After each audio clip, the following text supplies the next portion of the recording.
It's time. It's been too long. We're going to go for the Motueka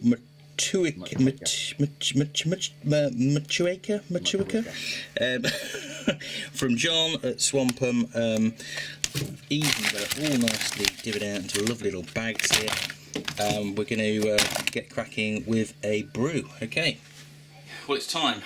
We are going to do kind of. I'm not going to try and say Motueka, but John kindly sent me. I've been meaning to make a New Zealand pills. He's been working on it. He's been tweaking that recipe for a while now. I think he's got it absolutely bob on. So go and take a look at that. I'll put a link up if you want to go and check out his recipe on that. And that's something I've been wanting to do, but I didn't in the end. Instead, a couple of months ago, I made a smash beer, first one I've ever made, Cascade one, and I thought, rather than, because I haven't really got time to do the lagering and stuff because I'm low or out of homebrew, I thought we'd do the same, but using the Motueka. The idea being that if I use them in a smash, I'll be able to kind of, just be able to pick them out. And sort of get to know more what they taste like. That's my idea. I don't know if that's going to work or not. Don't know. Anyway, it's not quite going to be a smash. I think it's going to be a single hop ale is what you'd technically call it. And got it on the Brew Father. There you go. Have a look. Now I came across a recipe, Dino's recipe, for one that he'd done. And I looked at that. And then I looked at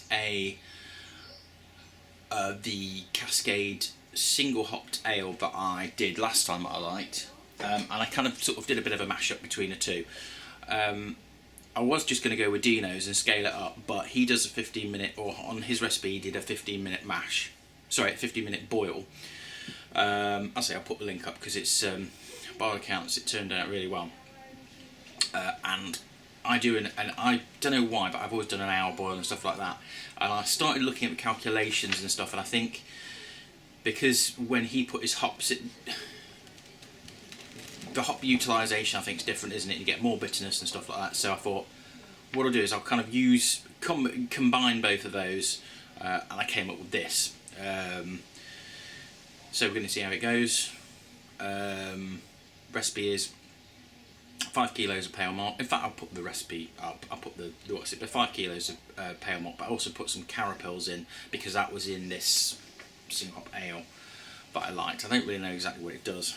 In fact, that might, well, it still won't make it a smash with it, but whatever. I'm going to give it a go anyway. The other thing that's new is, again, I'm using the Brew Father thing. I'll show you what we've got.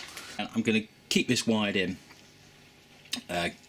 And use the whole sort of tracking and sort of thing, so I don't need to muck about with timings because it will come up and it will do all that sort of stuff. So I think when I go to brewing, yeah, so I'm going to got all the timers and stuff. So right, we're going to give that a go, and also we're going to connect up the tilt as well. So quite a few interesting things going on. Got all the bits and bobs ready, so we're going to do that, and we'll come back and see how we've got on.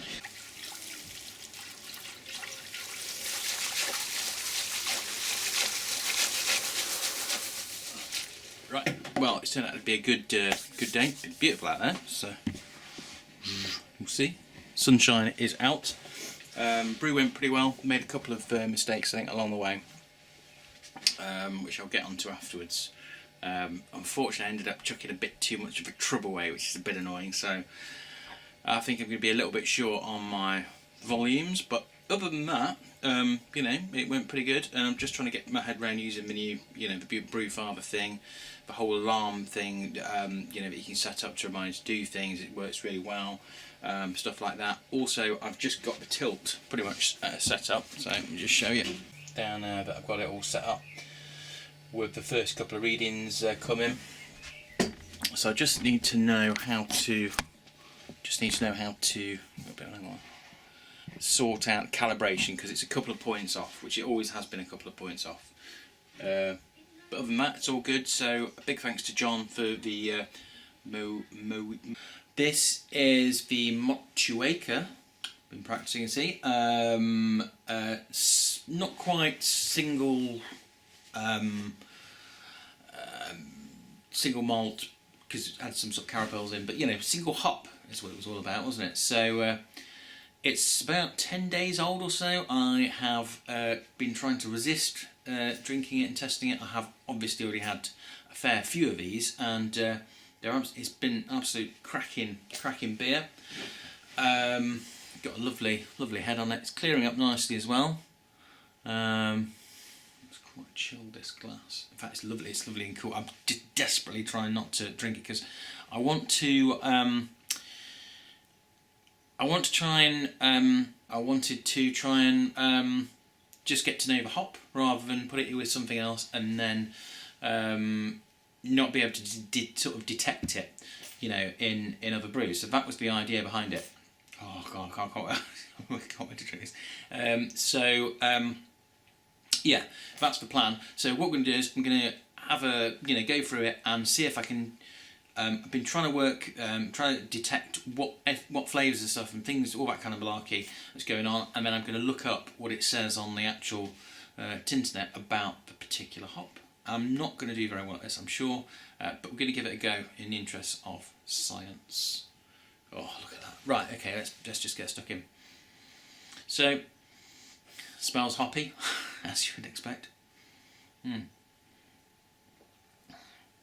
Oh, it's honestly, it's like nectar. This is.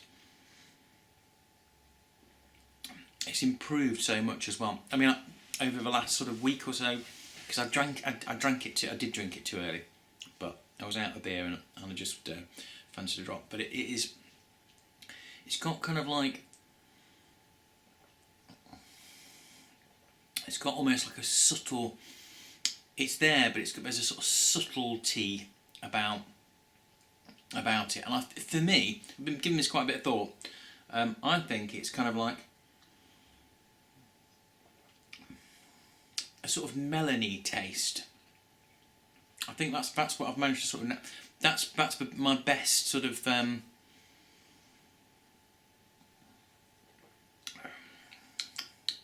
Yeah, it's like yeah, it's like a melony sort of, maybe peachy, I don't know. It's sort of like, not like a real kind of, it's like a subtle fruity flavour. That's what I've narrowed it down to, which to me is kind of more on the melon side. And it's just fantastic. I was thinking the other day that it could actually work really well as a real strong. I'm tempted to make this again, but to make a real strong version. I don't know why. There's just something about the way this tastes that reminds me of called Torpedo by Sierra Nevada. It's one of my favourite ones actually. And that's strong. I think that's like 6 point. I don't know, but I think it's about 6.7 or something. And I've just not saying this is identical, but I just kind of think that it would be nice to make a real strong. I think it would work well with a real strong brew. So I'm going to give that a go. Right. So let's pause this. I'm going to have a look at the thing and see what it actually should taste like. So on Tinternet says this. I'll just read it out to you rather than characteristics: tropical fruit and citrus. Now I did just have a quick look at YouTube video as well. One guy said it tasted like green melon. So whoever he was obviously a master kind of hop expert like myself, because that's what I was getting. So cheers again, John, for sending these across. Definitely one to rebrew. I'm going to give it a go doing a stronger version now. I'm just convinced that's going to work well. But I think the next batch, I've still got enough to do at least another brew, maybe even 2 more actually. But I fancy using it now. Now I've got a bit of an idea of what it's like. I fancy giving it a go in something, a multi-hop beer. So I've got a couple of ideas for that. So I'm going to give that a go, and I would send you one over, but to be honest with you, I don't think it's going to last. Well, that's not strictly true actually. It's not so much that. I've been trying to. I'm still struggling to bottle from a keg without getting too much oxygen in there. I'm just still using a party tap, and I did have a look at. Well, I did actually try adding a tube to it and various things to try and bottle it sort of successfully without getting too much oxygen in. Obviously, it wouldn't. I'm going to try. I might try and do it actually for a few sort of people locally. But obviously to NZ, it's I just don't think it'll stand it with the. I will when I perfect it. I will send you some over. That's a promise. So, thanks again, and yeah, it's been a great success. This I'm going to go and get in the wall. Cheers all. Bye.